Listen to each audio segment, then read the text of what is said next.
these drugs have now been around for almost a decade. And so we're all, I think, now accustomed to managing a lot of these immune-related adverse events. We're co-managing with our disease specialists as well. But there are grade 5 toxicities. And I agree with you. I think that this is one of those areas that I really want to get some answers. Who are the patients who are going to have that grade 5 toxicity? Because obviously you would want to avoid these therapies in those patients. And can we identify up front which patients are going to have those toxicities? Can we do anything to proactively prevent them from occurring, right? And so I think these are complex questions as we're thinking about survivorship of our patients, as we're thinking about counseling our patients about the potential for toxicities. And I don't know that we have clear answers here.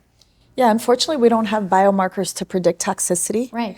And I think there's a lot of work that can be done in that space. But I think that at this point, it's really important to have, especially in the metastatic setting where the goals are palliative, it's an informed decision-making discussion with your patients and education on what to watch out for, when to call, when to come in.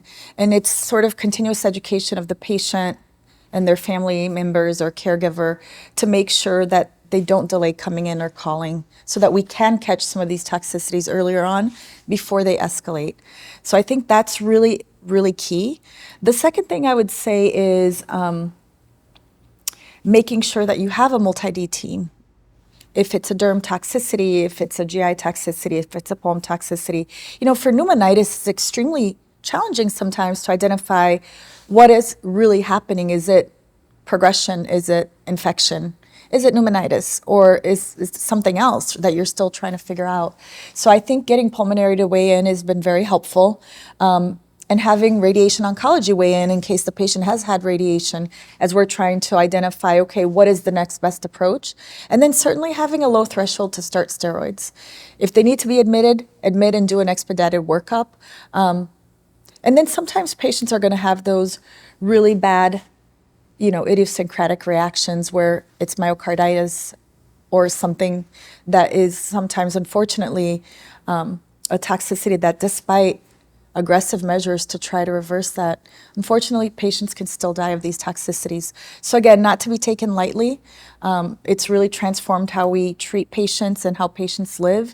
When it goes well, it goes really well. And we all have those patients that have done extremely well. But it's having those conversations, and they're tough conversations.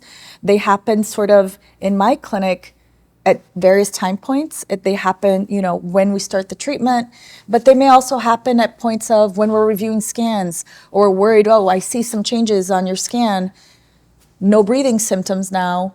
But I've had a few patients where I see progressive radiographic changes that are clearly due to IO, but the patient is fine. So it's like grade 1 radiographic pneumonitis, but they're grade 1 progressive radiographic changes. And then at some point, we have to make the call with pulmonary, like, we're not comfortable to continue to treat. What do we do? These are asymptomatic patients with progressive radiographic changes, which is a really big challenge. Some patients end up getting chronic toxicities where, after the acute event with pneumonitis, they have sort of chronic fibrosis now.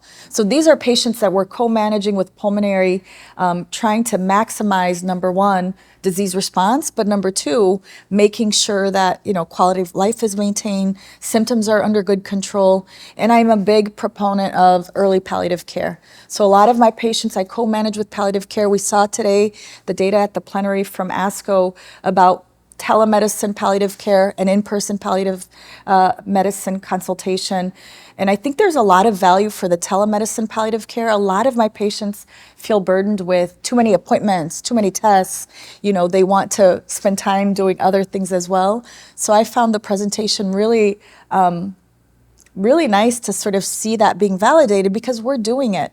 I think one of the things that we have been incorporating for patient convenience, and some of our patients live far, is the telemedicine to help check in and help make sure patients are okay and that their needs are being met.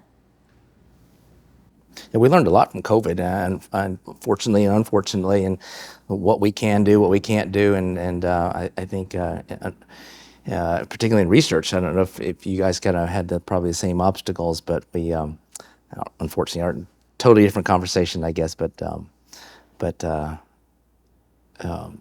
unfortunately, I think we've had to taken a step back now from some of those standards that we were able to achieve in COVID.